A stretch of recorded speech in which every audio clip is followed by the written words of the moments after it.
السلام علیکم ناظرین، میں ہوں آپ کا ہوسٹ زہیب عتیق۔ خبر کی اندرونی کہانی کے ساتھ آپ کی خدمت میں حاضر ہوں۔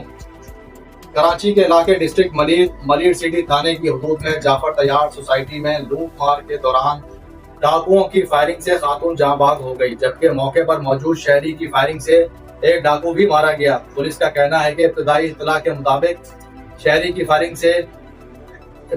کے مطابق 4 ملزمان شہری سے لوٹ مار کر رہے تھے کہ موقع پر موجود افراد نے ایک ملزم کو پکڑ لیا۔ ڈاکوؤں کی فائرنگ سے خاتون اور بزرگ شہری زخمی ہو گئے، جنہیں اسپتال منتقل کیا گیا، جہاں خاتون زخموں کی تاب نہ لاتے ہوئے دم توڑ گئی۔ موقع پر موجود شہری کی فائرنگ سے ایک ملزم بھی مارا گیا، جبکہ ہلاک ڈاکو کے دیگر ساتھی بھی فرار ہو گئے۔ پولیس انتظامیہ نے بتایا کہ جاں بحق خاتون شناخت شاہدہ کے نام سے کی گئی اور وہ مقامی اسکول میں بطور آیا کی ملازمت کرتی تھی۔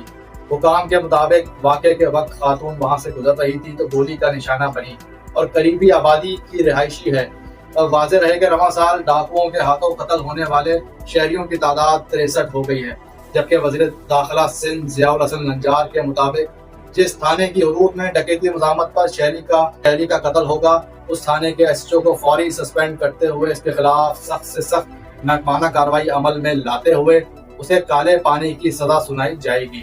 مگر یہاں ایسا کچھ بھی نہیں ہوا، کیونکہ ڈسٹرکٹ ملیر سٹی تھانے میں انتہائی بااثر و تگڑی سفارش پر تعینات تھانے دار نے بھاری بھرکم ٹینڈر بھی بھرا ہے، جس کے باعث S H O Malir city sub inspector Firasat Shah اب تک ایس ایچ او شپ پر براجمان ہے۔